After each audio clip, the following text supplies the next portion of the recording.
بسم اللہ الرحمن الرحیم۔ کل ہم نے اکیشیا اور ٹریگا گنتھ کے بارے میں پڑھا تھا۔ آج ہم نوری ترکیب سے کیا مراد ہے اس کی اہمیت بیان کریں، یعنی پودے سورج سے کیسے توانائی حاصل کر کے کاربوہائیڈریٹس بناتے ہیں، آج ہم اس کے بارے میں پڑھیں گے۔ تو اس سے پہلے ساتھیوں سے گزارش ہے کہ وہ چینل کو سبسکرائب کریں اور بیل آئیکن کا بٹن پریس کر کے آل پر کریں تاکہ آپ کو آنے والی ویڈیوز آسانی سے پہنچ سکیں۔ نوری ترکیب، اس عمل میں پودوں کے خلیے ہرے رنگ کے مادہ کلوروفل کی موجودگی میں کاربن ڈائی آکسائڈ، پانی اور سورج کی روشنی میں اپنی خوراک شکر تیار کرتے ہیں۔ یہ عمل ضیائی تالیف یا نوری ترکیب کہلاتا ہے۔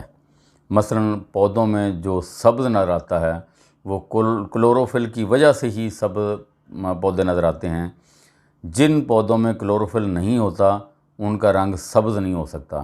سبز رنگ صرف کلوروفل کی وجہ سے ہی ہوتا ہے اور یہی سورج سے روشنی اور توانائی حاصل کرتے ہیں۔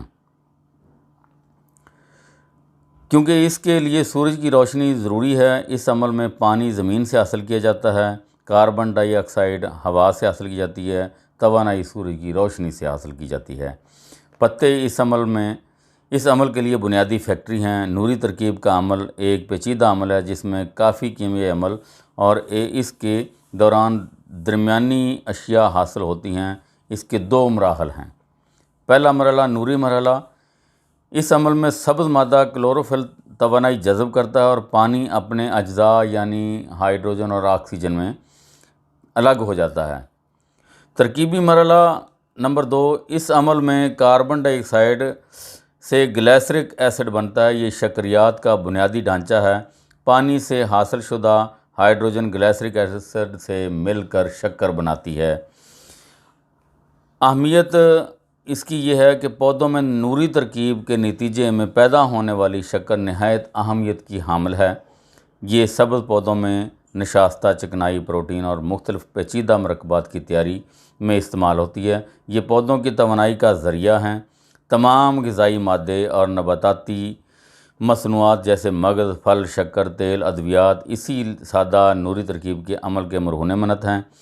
اس کے علاوہ بہت سے حیاتین بھی اسی طرح پودوں اور پھلوں سے حاصل کیے جاتے ہیں۔ اس عمل کے دوران آکسیجن بھاری مقدار میں خارج ہوتی ہے جسے انسان اور جاندار سانس لینے کے لیے استعمال کرتے ہیں۔ تو یہ دیکھ لیں کہ نوری ترکیب میں پتے جو کلوروفل پر مشتمل ہوتے ہیں وہ سورج سے توانائی حاصل کرتے ہیں، پودے ہوا سے کاربن ڈائی آکسائڈ حاصل کرتے ہیں اور زمین سے جو جڑوں کے ذریعے پانی ہوتا ہے وہ دو حصوں میں تقسیم ہو جاتا ہے، ہائیڈروجن علیحدہ ہو جاتا ہے اور آکسیجن علیحدہ ہو جاتی ہے۔ آکسیجن کو وہ فضا میں چھوڑ دیتا ہے جو انسانوں اور جانوروں کے سانس لینے میں مدد کرتا ہے، اور اسی طرح ہائیڈروجن جو ہے وہ درخت میں یا پودے میں اس کی نشو و نما کے لیے شامل ہو جاتا ہے۔ اب نوری ترکیب کے ذریعے گلیسرک ایسڈ جو بنا ہے اس کے ساتھ ہائیڈروجن مل کر شکر تیار کرتا ہے یا کاربوہائیڈریٹس تیار کرتا ہے جو پودوں کے لیے ضروری ہوتے ہیں اس کی بڑھوتری کے لیے۔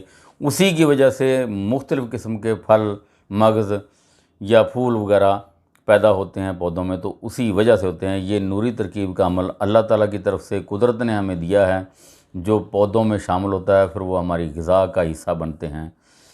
اس کے علاوہ پودوں کا جو خلیہ ہے اس کو بنانا ہے، اس کی تصویر ہم آپ کو دکھاتے ہیں، جو آپ کو سوال آ سکتا ہے اور اس کا خلیہ بنانا پڑے گا۔ اس میں اور کچھ نہیں لکھنا۔ اگر خلیے کے بارے میں سوال آتا ہے تو آپ کو صرف کتاب پر دیکھ کر خلیہ بنانے کا ایک پریکٹس آپ کو کرنی پڑے گی تاکہ آپ جو یہ سوال آ جائے تو آسانی سے خلیہ بنا سکیں۔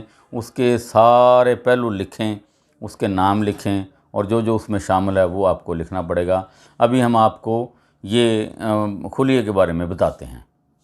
پودے کا خلیہ ہے جس کی کچھ یوں تعریف کی جاتی ہے۔ اس کے چند مخصوص حصے ہیں جن کا ذکر کرتے ہیں۔ سب سے پہلے اوپر والے حصے میں سیل وال ہوتی ہے جو خلیے کی بیرونی دیوار ہوتی ہے۔ اس کے بعد اگلی پلازما میمبرین ہے، اس کے بعد گول گول اس میں سے ڈاٹس ہوتے ہیں جو کلوروپلاسٹ کہلاتے ہیں، اور اس کے اندر ایک فلوئڈ ہوتا ہے جسے سائٹوپلازم کہتے ہیں۔ اس کے بعد اسی کے اندر اس فلوئڈ کے ساتھ ہی نیوکلس ہوتا ہے، اور نیوکلس کے اندر نیوکلیولس ہوتا ہے۔ خلیے کے اندر ایک ویکیول ہوتا ہے، ویکیول میں بعض اوقات پانی بھر جاتا ہے جس سے وہ سخت ہو جاتا ہے اور وہ خلیے کو سپورٹ کرتا ہے۔ یہ ہیں چند حصے، یہ پودے کا خلیہ ہے اور اس کی یہ تعریف ہے۔